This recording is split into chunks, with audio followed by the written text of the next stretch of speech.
खंजर चले किसी पे तड़पते हैं हम अमीर, खंजर चले किसी पे तड़पते हैं हम अमीर, सारे जहां का दर्द हमारे जिगर में है। इससे पहले आप जो स्टोरी देख रहे थे, कुछ उसको दो लाइनों में अमीन मीनाई ने कुछ इस तरह से कहा है। नमस्कार, मेरा नाम है नितेश गर्ग। बहुत दिनों बाद मुलाकात हो रही है और स्पेशल रिपोर्ट में आपका बहुत बहुत स्वागत है। शुरुआत करता हूं तमाम स्पेशल रिपोर्ट्स की, जिसमें आप समझेंगे देश, मध्य प्रदेश और छत्तीसगढ़। चलिए, प्रधानमंत्री नरेंद्र मोदी ने आज वायनाड का दौरा किया है। वायनाड कहां? केरल। दर्द जानने गए, पीड़ा जानने गए, कसक जानने गए। तबाही का मंजर प्रधानमंत्री ने देखा। पीएम ने आज वायनाड में आपदा से प्रभावित लोगों से मुलाकात की। उन्होंने इस आपदा और रेस्क्यू ऑपरेशन की विस्तार से जानकारी ली। साथ ही कहा कि हर संभव मदद दी जाएगी। आश्वस्त करते हैं। देखिए इस कहानी को और समझिए वायनाड में जो त्रासदी गुजरी है उस पर देश के सबसे ताकतवर इंसान ने क्या कुछ किया है।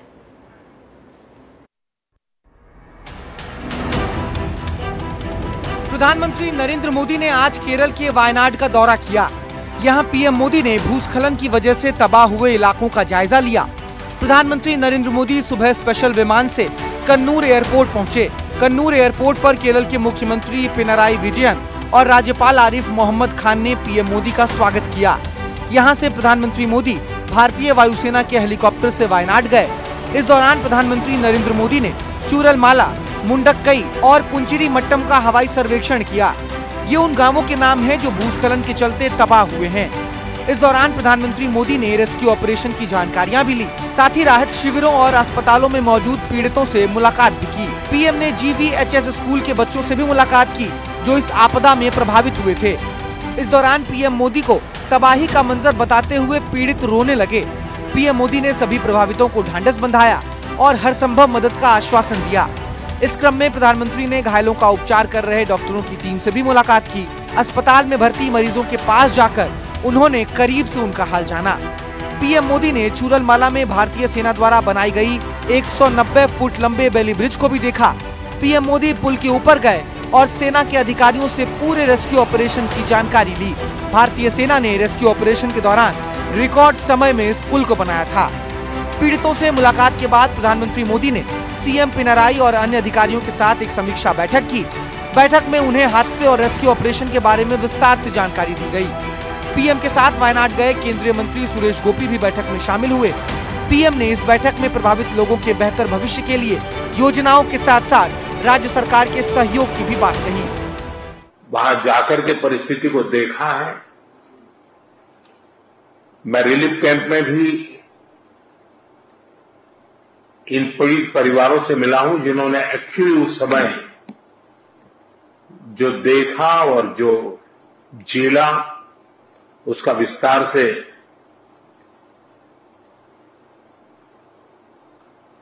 पूरा विवरण मैंने उनसे सुना है।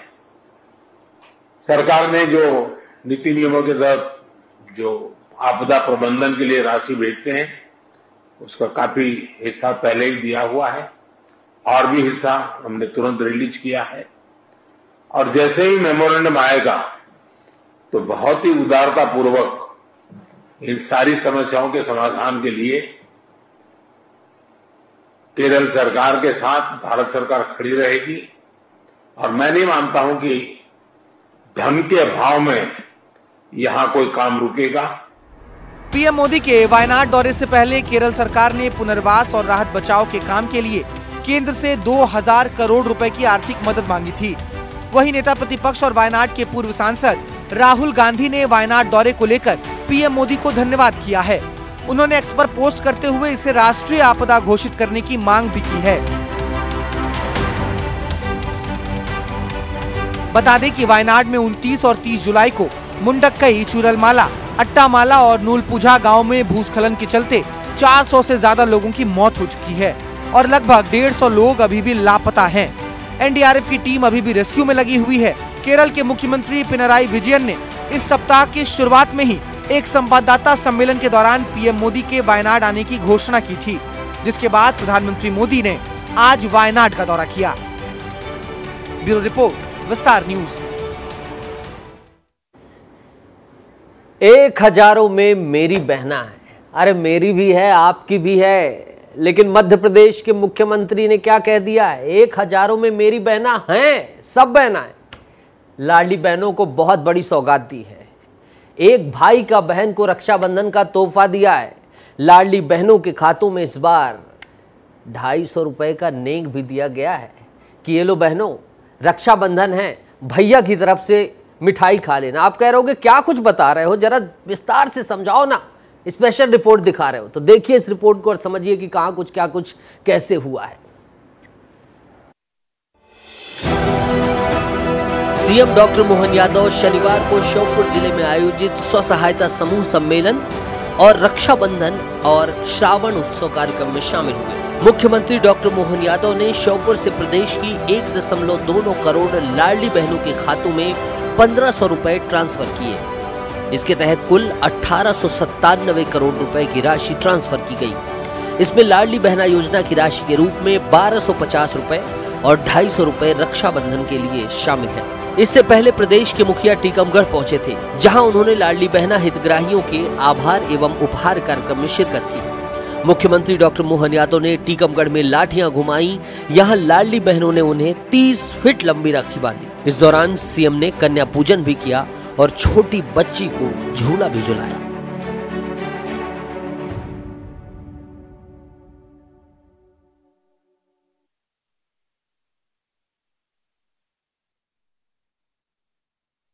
तो देखिए किस तरीके से मुख्यमंत्री ने झूला झुलाया, बहनों को तोहफा दिया और इस तरह कुछ मंच का नजारा नजर आया।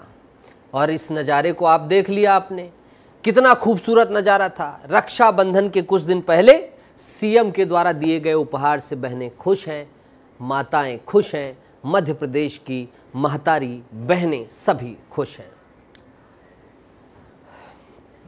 प्रदेश में बहनों को लेकर सीएम डॉक्टर मोहन यादव खूब मेहरबान दिख रहे हैं। बीजेपी सरकार के शासनकाल के दौरान महिलाओं को लेकर किए गए प्रयासों पर आपको ये रिपोर्ट देखनी चाहिए, समझना चाहिए। ये जो पीछे चेहरे दिखाई दे रहे हैं, इनकी मुस्कुराहट का कारण क्या है, या यूं कहें राहत का कारण क्या है, देखिए।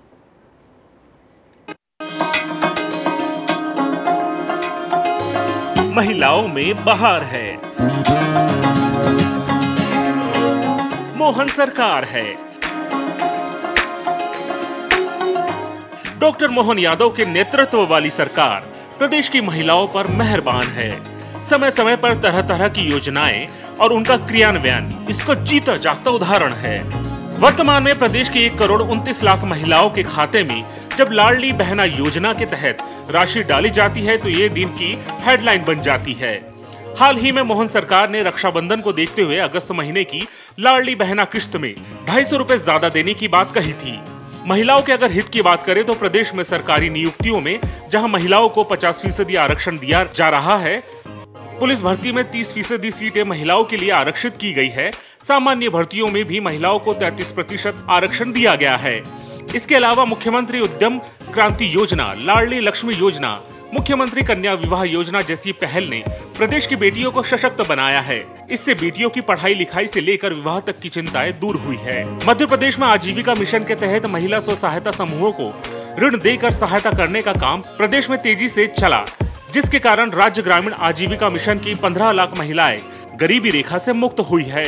सुकन्या समृद्धि योजना से जहां प्रदेश की लाखों बेटियों का भविष्य सुरक्षित हो रहा है, तो वहीं प्रदेश में करोड़ों महिलाओं के जनधन खाते खुलने से उन्हें आर्थिक सुधार मिली है। नारी सम्मान कोष की स्थापना ने प्रदेश में महिलाओं की भागीदारी को बढ़ाया है। सरकार की नई स्टार्टअप नीति में महिला स्टार्टअप्स को विशेष स्थान दिया गया है। आहार अनुदान योजना और जल जीवन मिशन जैसी कई योजनाएं प्रदेश में चलने से महिलाओं और बेटियों की जिंदगी संवर रही है। प्रदेश में महिलाओं को सशक्त बनाने और समाज की अगुवाई करने के लिए बाकायदा केंद्र से मिलकर राज्य सरकार कई योजनाओं को लागू कर रही है।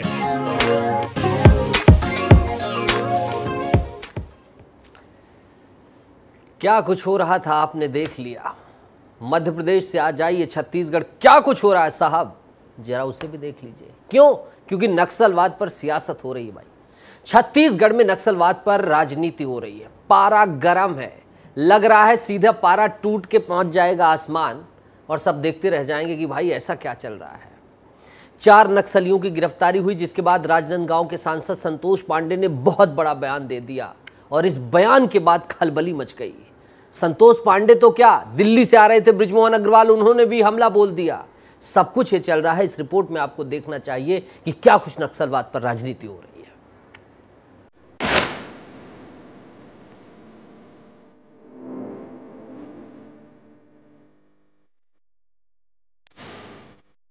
भूपेश बघेल के पूज्य पिताजी के सलाहकार विवेक सिंह के साथ 4 नक्सली भी धरे गए हैं। मूर्खता की हद हो गई। और ऐसी मानसिकता वाले व्यक्ति का मैं कोई जवाब नहीं देना चाहता। नक्सल विरोधी अभियान में मोहला मानपुर में पुलिस को बड़ी सफलता मिली है। पुलिस ने लेबी का पैसा वसूल कर नक्सलियों तक पहुंचाने वाले 4 नक्सलियों समेत 5 लोगों की गिरफ्तारी की है। ये सभी लोग लेबी के पैसे से नक्सल संगठन के मुखौटे के रूप में काम करते थे। लेबी के पैसे का इस्तेमाल नक्सलियों के लिए फंडिंग में की जाती थी। इसी पैसे के जरिए नक्सली सुरजूराम टेकाम ने भारतीय कम्युनिस्ट पार्टी संगठन के कार्यक्रम में दिल्ली जाने के लिए फ्लाइट का टिकट कराया था। पकड़ाए गए आरोपी सामान सप्लाई के लिए भी लेबी के पैसों का इस्तेमाल करते थे। गिरफ्तार आरोपियों का नाम सोनाराम फरसा, विजय जुर्री, रामलाल कर्मा, राजेंद्र कड़ती और विवेक सिंह है। नक्सल मोर्चे पर पुलिस को सफलता मिलने के बाद राजनांदगांव सांसद संतोष पांडे ने पूर्व मुख्यमंत्री भूपेश बघेल को आड़े हाथों ले लिया। सांसद संतोष पांडे ने आरोप लगाया कि गिरफ्तार आरोपियों में से एक विवेक सिंह भूपेश बघेल के पिता के सलाहकार रह चुके हैं। जो पुलिस ने कार्रवाई की है उससे स्पष्ट हो गया है कि भूपेश बघेल के पूज्य पिताजी नंद कुमार बघेल जहां बार बार राजनांदगांव क्षेत्र के जंगल मानपुर मोहल्ला में जाकर के मीटिंग करते थे, ऐसे उनके पूज्य पिताजी के सलाहकार विवेक सिंह के साथ 4 नक्सली भी धरे गए हैं। यह सबसे बड़ी उपलब्धि है छत्तीसगढ़ पुलिस की। सांसद संतोष पांडे के इस बयान पर छत्तीसगढ़ की राजनीति में खलबली मच गई। इस मामले पर जब रायपुर सांसद बृजमोहन अग्रवाल से सवाल किया गया, तब उन्होंने भी कांग्रेस को लपेटे में लेते हुए कांग्रेस का हाथ नक्सलियों के साथ होने की बात कह दी। हम लोग तो पहले से कहते रहे हैं कि कांग्रेस नक्सलियों के साथ में मिली हुई है और उसका प्रमाण ये मिल गया है। मामला काफी संगीन है, चाल चरित्र पर उंगली उठाने वाली है। ऐसे बयान पर कांग्रेस का रिएक्शन तो आना ही था। ऐसे में संतोष पांडे के बयान का काउंटर करने खुद भूपेश बघेल उतर आए। भूपेश बघेल ने संतोष पांडे को घटिया मानसिकता का व्यक्ति तक बता दिया। कोई भी व्यक्ति स्वर्गवासी हो जाए उसके बाद उनसे कैसे सवाल करेंगे, क्योंकि जवाब देने के लिए तो उपस्थित है नहीं। अब उस व्यक्ति के बारे में इस प्रकार से ओछी बयान देना मतलब ये बताता है कि संतोष पांडे की मानसिकता क्या है। तो मैं संतोष पांडे जी से कहना चाहूँगा कि वो वहाँ चले जाए और उनसे जवाब लेकर आ जाए। मतलब मूर्खता की हद हो गई। और ऐसी मानसिकता वाले व्यक्ति का मैं कोई जवाब नहीं देना चाहता जो इतना घटिया मानसिकता के व्यक्ति हों। संतोष पांडे का बयान बहुत बड़ा है, लिहाजा इस बयान के विरोध में पीसीसी चीफ दीपक बैज भी उतर आए। दीपक बैज ने तो ये तक कह दिया कि नक्सलियों का सबसे ज्यादा संबंध बीजेपी नेताओं से रहा है। दीपक बैज ने कहा कि संतोष पांडे को पहले अध्ययन करना चाहिए, फिर कुछ बात करनी चाहिए। नक्सलियों से भारतीय जनता पार्टी के नेताओं के साथ कितना संबंध रहा है, बस्तर से लेकर सरगुजा तक पूरा इतिहास आपको मिलेगी। तो सुना आपने, प्रदेश में बवाल खड़ा है। पक्ष और विपक्ष आमने सामने हो गए हैं। मोहला मानपुर पुलिस की कार्रवाई की चर्चा चारों ओर हो रही है। प्रदेश की 2 बड़ी पार्टियां एक दूसरे पर हमलावर हैं और इन सब के बीच सबसे बड़ा सवाल यही है कि संतोष पांडे द्वारा उठाया गया मामला राजनीतिक तौर पर कितना तूल पकड़ता है। विस्तार न्यूज के लिए अनमोल तिवारी की रिपोर्ट।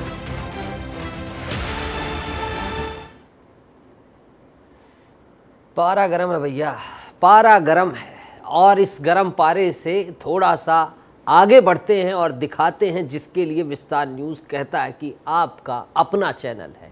हमने जर्जर स्कूलों की स्थिति को लगातार आपको दिखाया है। 1, 2, 3, 4, 5 नहीं 100 ऐसे केस दिखाए हैं। खबर का असर भी देखने को मिला है। आज आपको गरियाबंद के प्राथमिक शाला की स्थिति देखना चाहिए विस्तार न्यूज की रिपोर्ट में। यहां निर्माण कार्य पूरी तरह से बाधित हो गया है और स्कूल की राह टूही जा रही है। रिपोर्ट देखिए, क्योंकि आपका अपना चैनल आपकी अपनी बात कह रहा है।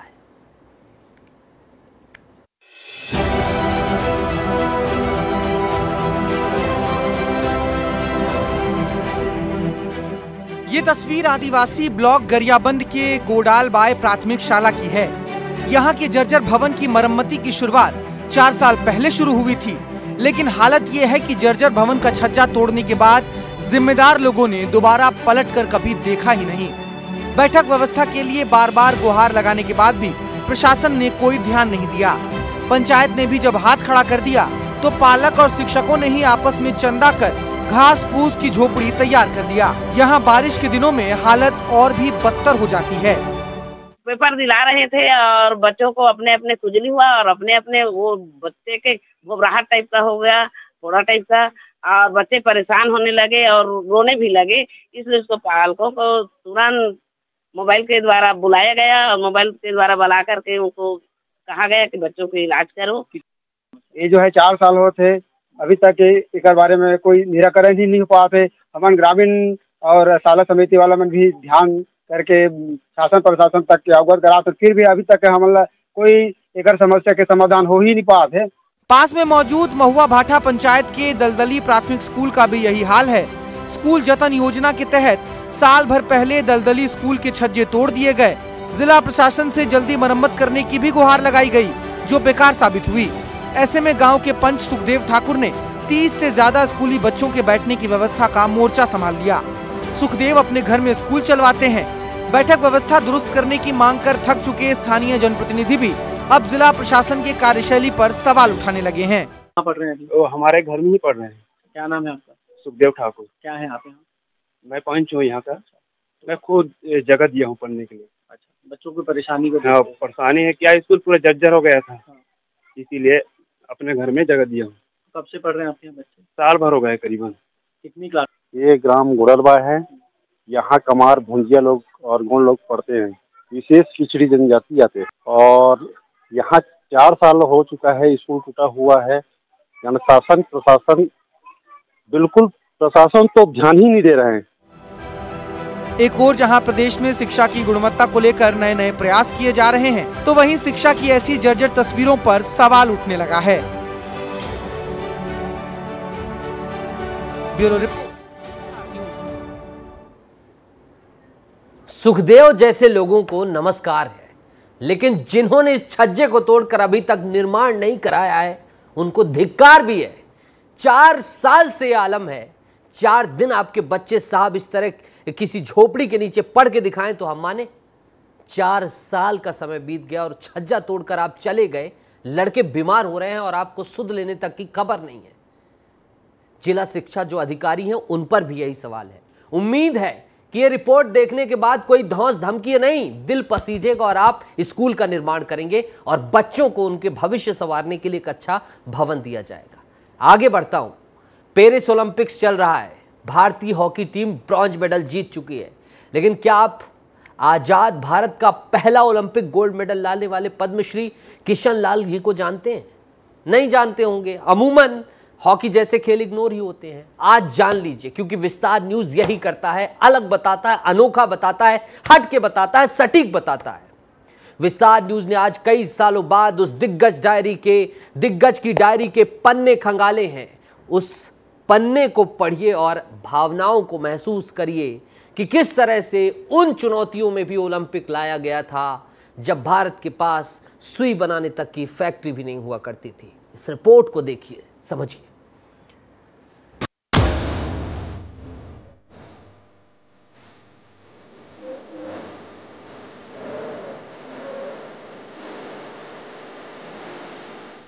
ये चेहरे आज किसी भी परिचय का मोहताज नहीं है।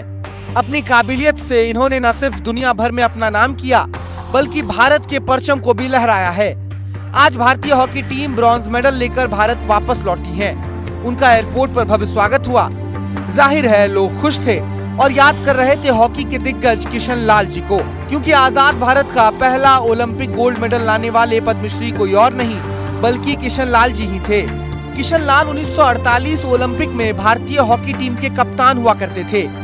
भारत ने इंग्लैंड को उसी की धरती पर उनकी कप्तानी में 4-0 से पटखनी दी थी। आजाद भारत का पहला ओलंपिक गोल्ड किशन लाल ही भारत लेकर आए थे। साल 1980 में किशन लाल जी का देहांत हुआ, पर आज उनके नाम पर ना एक स्मारक है और ना ही कोई सड़क।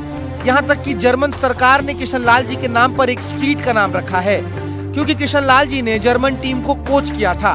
उनका परिवार आज भी इंदौर के महू में गुमनामी का जीवन जी रहा है। मेरी दादी मुझे बताया करती थी कि जब भारत का यहाँ पे पार्टीशन हुआ था 1948 में, मतलब 1947 में, तो काफ़ी मतलब जो अच्छे प्लेयर थे यहाँ के, जिनका नाम चलता था, वो पार्टीशन के टाइम पे पाकिस्तान चले गए थे। तो उस टाइम लोगों को कुछ ज़्यादा उम्मीद नहीं थी टीम से, पर उस टाइम उन्हें एक मौका मिला और 1948 में इन्होंने अच्छा खासा करारा जवाब दिया था इंग्लैंड को, जहाँ पे 4-0 से इन्हें हराया था।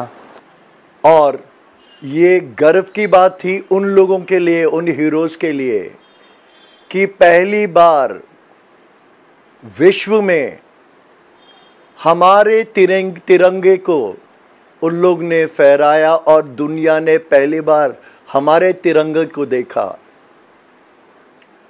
दूसरी बात, हमारे राष्ट्रगीत को लोगों ने सुना। यहाँ तक कि जब हमारी संवाददाता मीनू ठाकुर ने आसपास के लोगों से बात की, तो वो भी किशन लाल जी और उनके बेटे राजन के नाम से बेखबर थे। लाल जी जो हॉकी प्लेयर है, उनका घर कहाँ पर है? नहीं पता। आपको पता है क्या किशन लाल जी जो हॉकी प्लेयर रहे हैं, उनका घर कहाँ पर है? नहीं पता। कल किशन लाल जी जो हॉकी प्लेयर है, उनका घर किधर है? पता है? नहीं पता। किशन लाल जी जो हॉकी प्लेयर है, उनका घर किधर पर है? किधर की साइड है? नहीं आइडिया। किशन लाल जी जो हॉकी प्लेयर है, उनका घर किधर है? हैरानी की बात है कि जिसने अपने देश का नाम सुनहरे अक्षरों में